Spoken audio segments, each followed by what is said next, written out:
Hi, it's Nikki. Almost forgot my own name then. That would have been awkward. No, we're there. We've got it. How are you?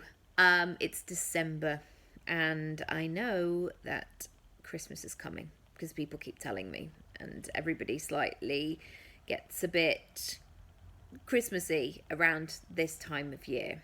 And there's a lot of pressure to create the most perfect, brilliant thing ever. But you know what? If you don't want to do that, don't. Your perfect is more than enough. And sometimes that's just sitting quietly by yourself for 10 minutes or, having all of the people round to your house. But certainly don't feel like you have to be stressed about things. And also don't feel like you have to be stressed about next year.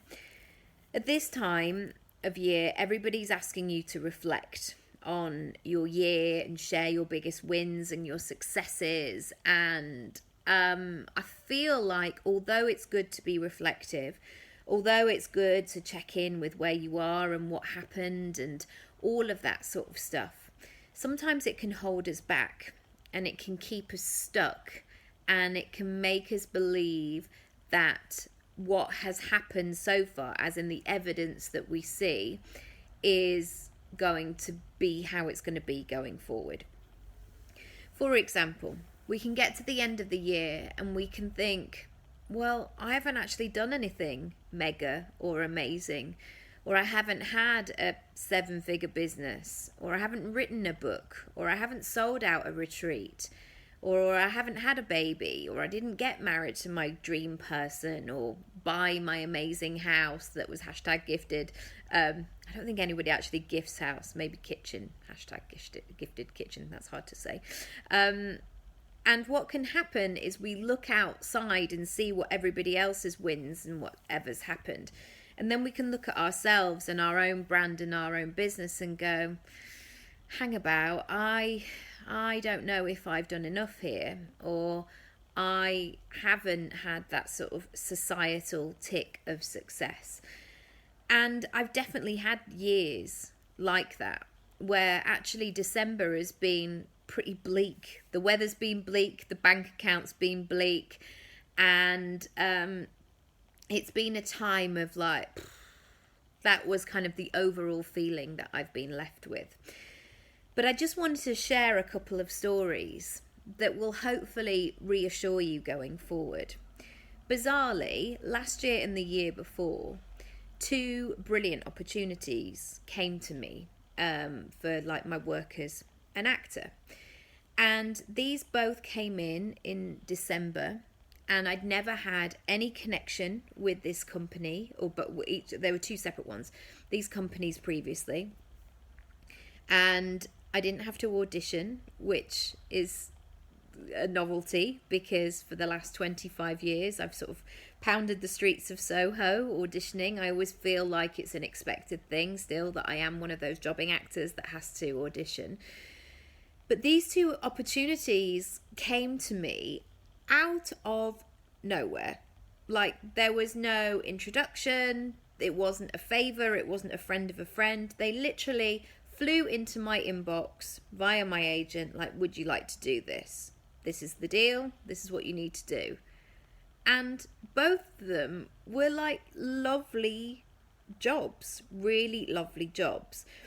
And sometimes when things feel too easy, as in you get an opportunity or you get picked for something, or you end up kind of landing a contract or a client or something like that. You can see my Hoover in the background, brilliant. It can feel like it's unjust in some way because we haven't done the work, we haven't hustled hard, or we haven't sent a million emails. But this is the thing. If you consistently show up and work stuff and almost like feed that machine of showing who you are and what you're all about, opportunities are going to come. It's the whole sort of nature of doing it. So if you're feeding Google, if you're feeding social media, or if you're going out and telling enough people about what you do and what you're all about, you're going to have that ripple effect. So opportunities are going to come from nowhere. They are going to pop up, and somebody is going to hear about you, and somebody is suddenly going to randomly land on your website and go, oh my goodness, this is the perfect person. She looks great. She looks ready. Let's book her. Let's do this. And I want to remind you that if you have had that year where maybe you've got to end it like the end of it, and you're looking at your list of reflections or thinking about them in your head, and you're going, yeah, but on paper, it doesn't look like I've done anything. Imagine that you've been kind of preparing this amazing veg patch. You don't see that perfect pumpkin maybe like within 2 weeks of laying the foundations. Or you don't have that like ripest tomato plant that just keeps on giving, and people come round and they taste your mozzarella and tomato salad and go, oh my goodness, where did you get these from? Like, that stuff is not necessarily seen immediately, but that's not to say that you're not doing it, that you're not in the game, and those things will pay off later down the line. So instead of, I guess, just looking at the fruits of your labor, of the stuff that's come to the surface, look at all the foundations that you've built. Look at all the conversations. Look at all the pitches that maybe you've sent out that were maybe a no, but you did it anyway, so you got better. Look at the online courses that maybe you committed to, maybe you haven't finished. It's all good. All of these incremental moments start to pile up and start to work in your favor and give you those nudges that you are doing it, that you are taking care of the land, that things are growing, things are moving. And even if you can't see the rewards yet, they're trying to push through. And all you have to do is to keep nurturing them and keep looking at them and going, hiya, morning. Yeah, cool. Let's keep doing this. You're doing great. And keeping yourself in that positive mindset. And I know that can be frustrating sometimes because we want it now. We want to have a Veruca Salt moment and we want it right now, Daddy. But, you know, the good things are worth waiting for sometimes. But then there are other times where you actually don't have to wait that long, where you do get that amazing opportunity in your inbox, or something happens that blows your socks off, or you meet that person and then suddenly everything falls into place and the progress happens really quickly. So be kind to yourself when you're thinking about this, and don't just look at the outcomes that you've achieved. Sometimes putting the stuff behind the scenes, the systems in place, the boundaries, the personal shifts that you've had to make. Maybe it's those moments where you spoke to your partner and you said, look, I'm going to need a bit of help here, or I'd like us to move forward in this kind of way. Or how you start to speak to your kids, or like, I don't know, the Tupperware system you've put in place in your kitchen.